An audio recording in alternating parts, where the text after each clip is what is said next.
Et salut les amis, salut à tous. J'espère que vous allez bien, c'est les Twin Simo.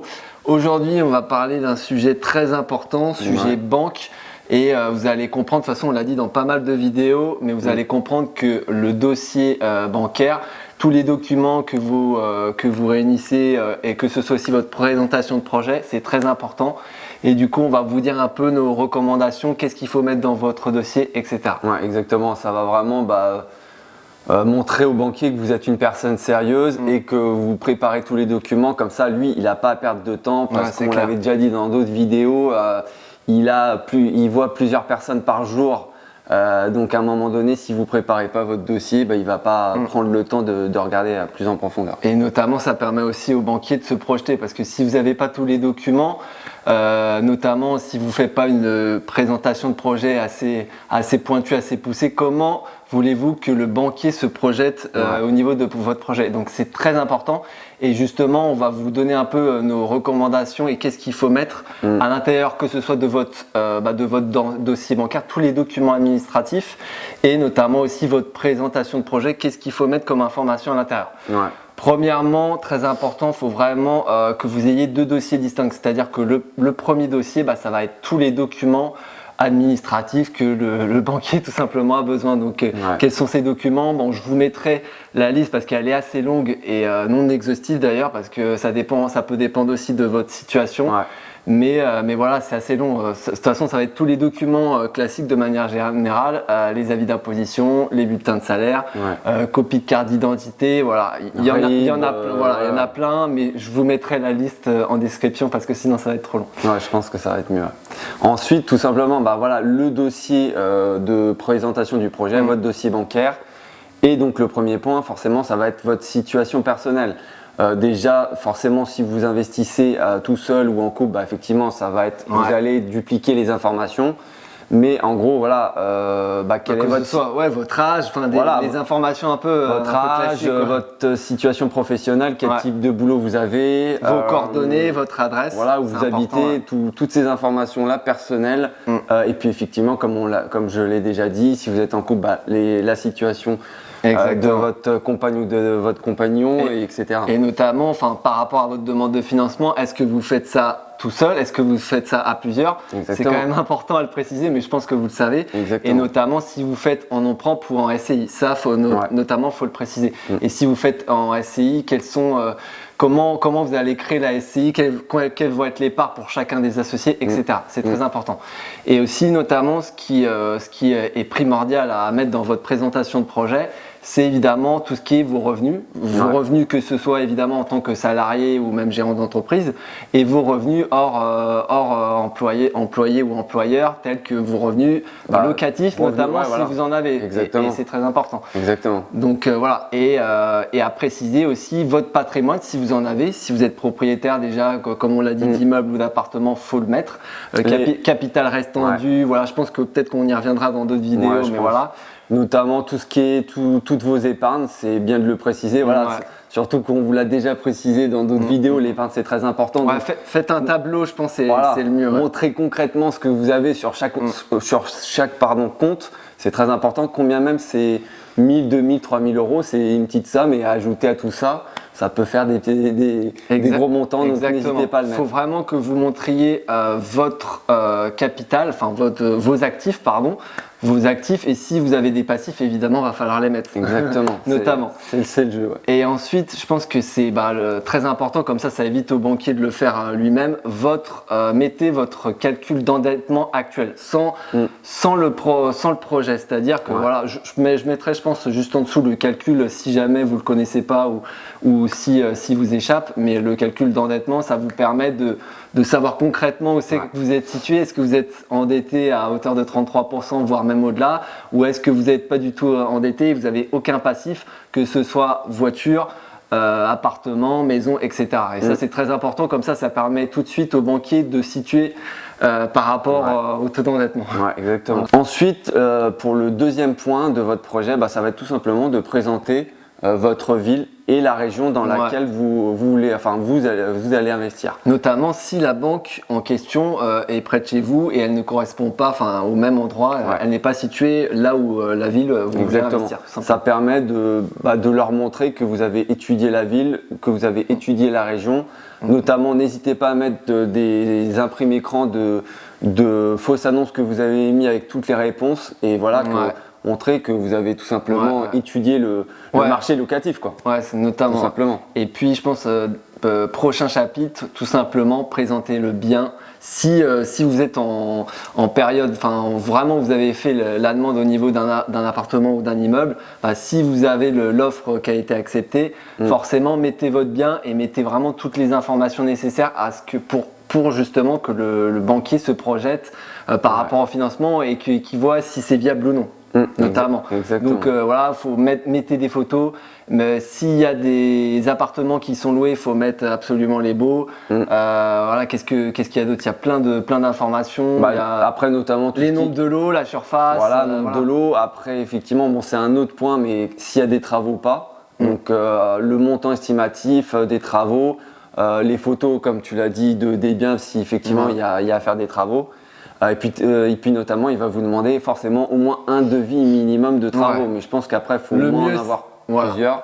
C'est ça, au moins 2, c'est vraiment mieux. Après, si vous pouvez en avoir 3, c'est bien. Mais 1, c'est vraiment le grand minimum, ça c'est clair. Et notamment, je ne sais plus si on l'avait dit, si effectivement il y a certains appartements qui sont déjà loués, tout simplement les baux actuels, et notamment si c'est vide, des attestations de valeur locative que pourront vous fournir les agents immobiliers. Notamment. Tout simplement. Très important. Et ensuite, avec toutes ces informations-là de votre bien, c'est très important, faire un tableau de prévisionnel d'exploitation. C'est ça. C'est-à-dire, concrètement, avec tous les appartements, si vous avez un immeuble ou un appartement, combien vous estimez en termes de loyer. Et avec toutes les charges, combien à peu près vous vous situez en termes de bilan d'exploitation. Tout simplement vos revenus d'un côté, vos revenus locatifs. Attention, faut savoir qu'eux ils pondèrent à 70%. Exactement. Vous, ce qu'il faut faire, c'est vraiment minimiser au maximum vos loyers pour leur montrer, regardez, monsieur le banquier, moi aussi, j'aime pas trop le risque et je minimise vraiment le loyer pour que si jamais je puisse le rehausser, c'est que ce soit que du bonus et ça n'empiète pas sur votre calcul. Donc vraiment vos revenus d'un côté et toutes les charges de l'autre, que ce soit crédit, vraiment très important, basez-vous sur un crédit sur 20 ans et non sur 25 ans parce que vous ne savez pas si la banque en question va vous accepter 25 ans et je pense que de plus en plus maintenant, il est très important de se fixer sur 20 ans au lieu de 25 ans parce que c'est vraiment dur en ce moment. Après, tant mieux si vous avez 25 ans, mais c'est vrai que pour les calculs de base, on vous conseille de faire sur 20 ans et puis on l'avait dit notamment dans certains lives qu'on avait fait sur Instagram. Ouais, c'est ça. Donc vos revenus locatifs et puis toutes vos charges, qu'elles soient fixes, donc crédit, l'assurance PNO, tout, votre comptable si vous en avez, vraiment tout et puis toutes les charges variables s'il y en a. Combien même, c'est vrai que c'est un peu compliqué si vous avez plusieurs appartements, notamment dans un immeuble de rapport. Vous mettez juste des estimations. Après, c'est vrai que ça peut être compliqué quand on débute, mais après, essayez peut-être de vous baser sur une tranche haute et comme ça au moins vous êtes sécure par rapport à ça. C'est clair. Dernière partie et du moins la plus importante, c'est tout, vraiment que ce soit votre demande de financement, tous les calculs justement qui est lié par rapport au bien que vous demandez le financement. Donc vraiment mettez tous les calculs, que ce soit endettement, reste à vivre. Je pense que je vous mettrai toutes les précisions en description. Mais vraiment, c'est très important. Il faut vraiment mâcher le travail au banquier pour que lui, il ait quasiment rien à faire. Il est juste à confirmer ce que vous avez déjà fait. Donc, c'est très important. Et puis, c'est vrai que cette partie-là, c'est super important parce que ça va permettre à ce que le banquier se dise, en fait, il connaît vraiment bien tous les calculs qu'il faut savoir. Vous lui avez bien exposé votre bien, toutes les informations qui souhaite avoir. Et c'est surtout que le projet est viable. Si vous avez fait des calculs et que vous voyez que vous êtes en dessous de 33%, etc., et que le reste à vivre est intéressant, le banquier, s'il le voit, il n'est pas bête. Il va voir que le projet est viable et justement, il va être plus à même à être optimiste par rapport à l'obtention du prêt, tout simplement. Exactement, et comme tu l'as dit, effectivement, ça permet à ce que le banquier il ait toutes les informations directement, c'est beaucoup moins de travail pour lui, et on vous l'a dit, je crois, dans d'autres vidéos, plus vous allez mâcher le travail du banquier, plus ça va être facile pour lui, plus ça va être facile d'avoir votre financement. Ouais, c'est clair. Tout simplement.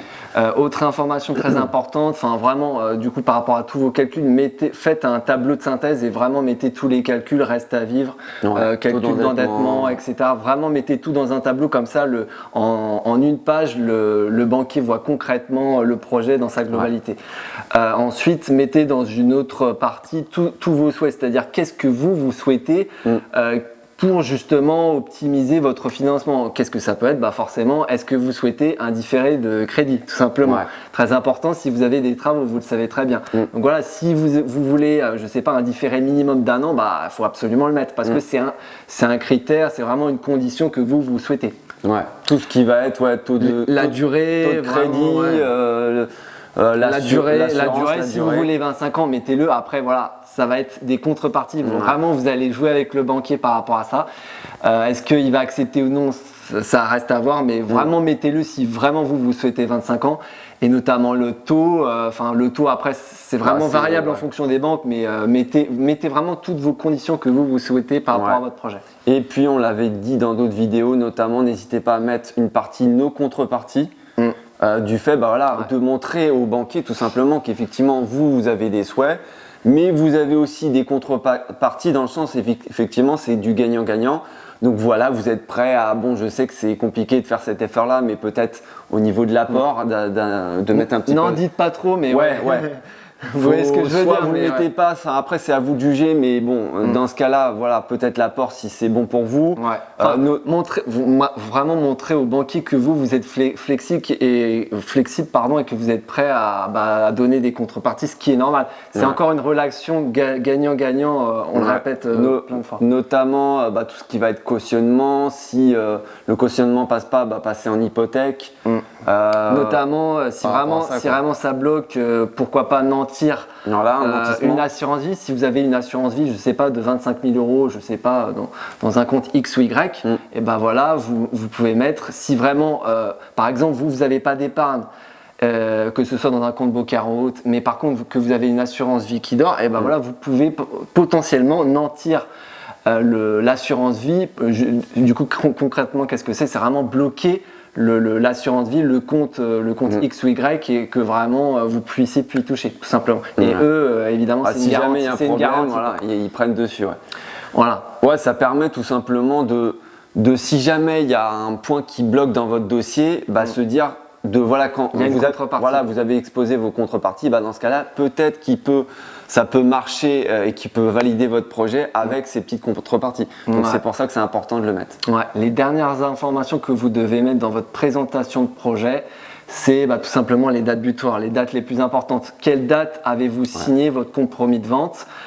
Quelle est la date limite de votre obtention de prêt? Très important. Faut vraiment mettre toutes ces dates pour que justement le banquier puisse estimer la durée, et puis qu'il fasse le maximum pour avoir l'obtention de prêt le plus rapidement possible. C'est le plus important. Et d'ailleurs, par rapport à ça, n'hésitez pas à vraiment en amont faire le plus rapidement possible plusieurs banques, parce que vous allez voir que c'est assez long. En général, c'est 3 semaines à un bon mois. Enfin, prenez 3 semaines, 1 mois, pour que le temps que le dossier se fasse, que le banquier ait le temps de regrouper toutes les informations pour et d'autant plus si votre projet est complexe. Plus votre projet va être complexe, plus il va durer dans le temps. Donc vraiment très important. Prenez vraiment toutes les dispositions pour présenter votre projet et vraiment faire toutes les démarches en amont pour vraiment avoir votre accord de prêt le plus vite possible, le plus rapidement. C'est très important. Je pense qu'on a fait le tour. Je pense aussi, n'hésitez pas, encore une fois, on vous le répète, c'est gratuit, mais ça nous fait plaisir, ça nous pousse à faire plus de vidéos pour vous, à liker cette vidéo, à commenter, dites-nous, peut-être si on a oublié certains éléments, c'est possible, par rapport au dossier bancaire, quelles sont peut-être vos difficultés par rapport à ça. Nous on a essayé de vous expliquer grossièrement la trame à appliquer, et puis après de toute façon on se retrouve à vous. J'ai oublié très important que vous vous abonniez si ce n'est pas déjà fait. Notamment, on est très présent sur Instagram si vous ne le savez pas, donc on vous invite à regarder notre compte Instagram. C'est pareil, c'est les Twinsiimo, c'est le même nom. Exactement. Et puis après, de toute façon, on se retrouve pour une prochaine vidéo. Exactement. Salut. Allez, ciao. Ciao.